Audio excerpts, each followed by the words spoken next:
Документальный фильм Юра Яковы «Па. Трилогия» посвящен погибшим в Отечественной войне народа Абхазии 1992-1993 годов. Хронометраж 30 минут. Фильм поделен на 3 части: «Война», «Дельтапланы» и «Мечта». По словам режиссера, основной акцент им сделан на истории основателя единственного клуба дельтапланеристов в Абхазии, погибшего в 1993 году Юрия Торгашова.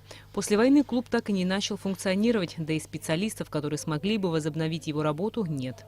В первой части мы рассказываем, соответственно, показываем, какая война была, да, то есть во второй части идет рассказ о дельтапланах, о том, что благодаря сухумским дельтапланеристам в начале войны, когда не было, в общем-то, абхазская армия была разоружена, была возможность у абхазской стороны не только проверять локации грузинские, да, сверху, но и наносить удары с воздуха. То есть, и уже в третьей части идет подробная история о трагедии семьи, которую коснулась война.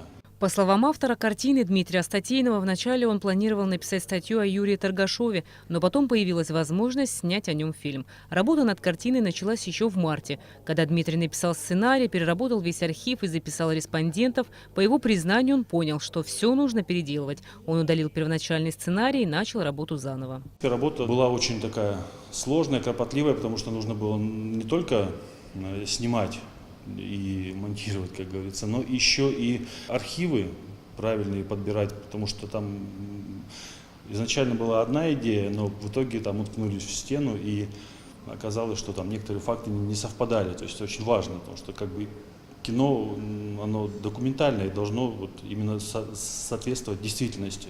Фильм Юра Яковы «Па. Трилогия» был показан в августе на 8-м ежегодном международном кинофестивале под открытым небом «Точка в бесконечной вселенной» в Абхазии.